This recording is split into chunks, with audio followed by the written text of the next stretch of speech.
So if you see a pattern, so some women say, "Oh, all men are dogs. All men are dogs," or some men will say, "All women are demanding and entitled and unappreciative." And if you say, "Yeah, all the relationships I've been in, the men just cheated, so all the men are cheaters." They say all the relationships I've been with, the women were just unappreciative and demanding. And it's like, okay, so it's like, okay, it's you, and then it's the people you've been in a relationship with. So it could be that all of the whole male population are cheaters. It could be that all of the female population are unappreciative, entitled, and demanding. Or it could be on this side is you. Right. You're the common one in every relationship you had. If every relationship is a cheater, then you're the common denominator. And that's something God is showing me. So it's so the problem being that you're attracted to the wrong type of person, and you're attracting the wrong type of person. It's like, so if all the men you date are this, then that's the type of men you're attracted to. And that's the type of man you're attracting. And that's something God's showing me. So now, like another example is a woman that says, "Oh, these men just want sex.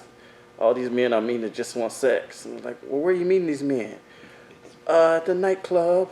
It's like, okay, well, what are you wearing at the nightclub? It's like, "Oh, you got the skirt up to here, the shirt down to here." It's like, well, you fishing with the wrong bait. You're like, that's what you're going to catch. And you're fishing with that bait. And in the wrong location. Or your dating profile picture is super sexy, and you can play the. So the issue is, you're fishing with the wrong bait, or you're promoting an image that's different than what you want. You're promoting a sexual image or something. But the core issue is why you're doing it. And she's doing it because she's not doing it because she wants sex. She's doing it because she needs validation. She's doing it because she likes the likes on Instagram or Facebook that people give her. She needs the validation, and it makes her feel significant. It's like that's the core. So God may be trying to get to the core of the issue, but instead of just giving you what you want. If God gave you what you want, then you would never get to the core. Like, if you had what you want, then you would never discover these deeper issues that you have. Another example would be somebody who's in an abusive relationship. They're in an abusive relationship, and then they get out, and a year later they're in another abusive relationship. They're in another abusive relationship, and maybe in between they got with a really nice guy, but then they broke up with him because because it was like, so. But it's so they're seeking that, and it's so the issue is they're choosing the wrong people. The wrong people are choosing them, but the core issue is that somehow, maybe in childhood they associated abuse with love.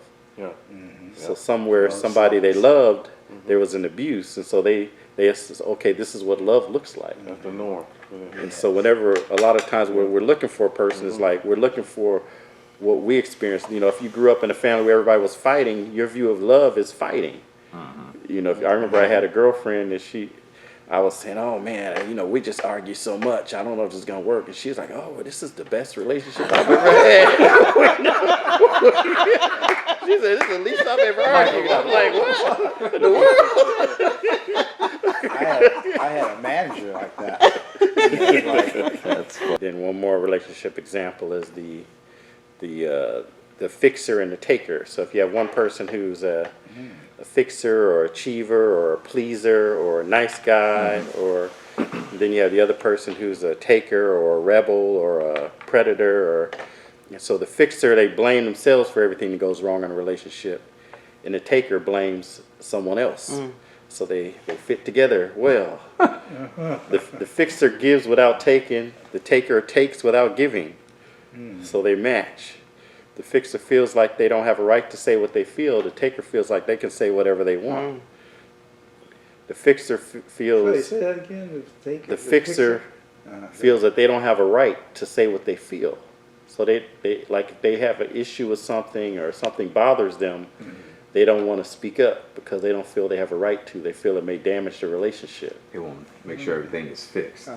Yeah. So they don't want to cause conflict. yes. They're avoiding conflict. Yeah. Okay. Whereas the taker, they don't have a problem saying whatever they feel. Anything that doesn't bother them, they'll just say it. You know, oh, you know, you.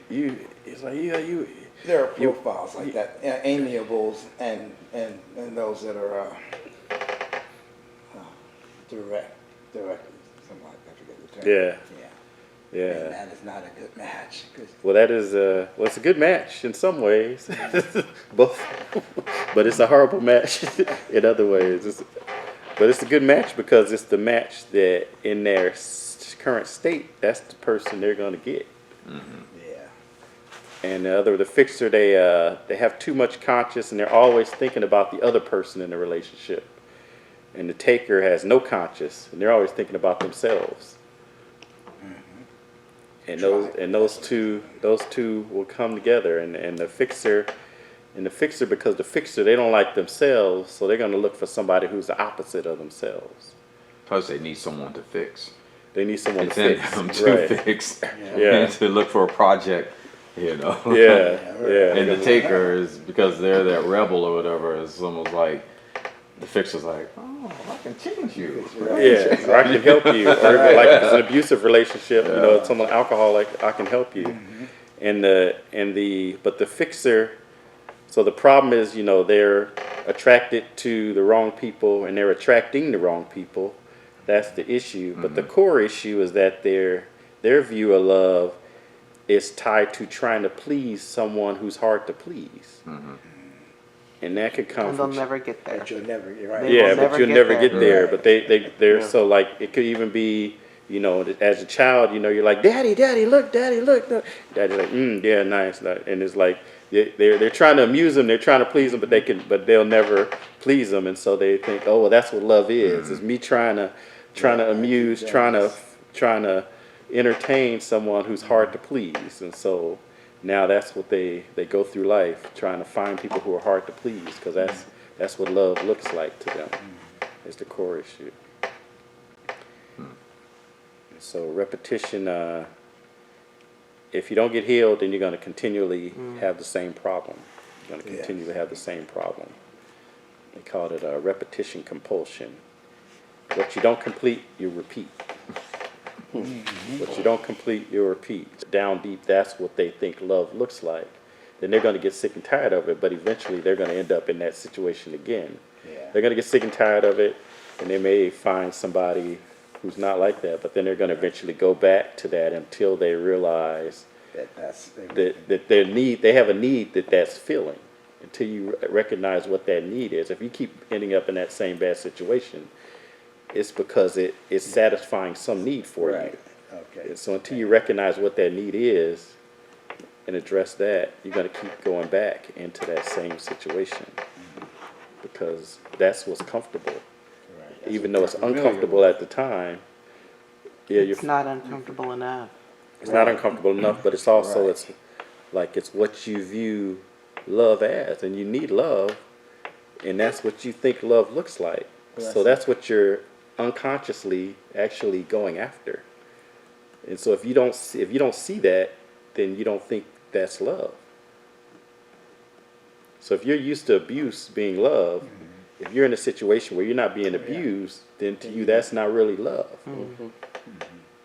So you're gonna cause drama and conflict until either that situation turns that way, or you're gonna leave and get out and find another bad situation until you get to rock bottom. But if you get sick and tired enough, then you'll change. Make a change. Yeah, then you make a change. Find a way to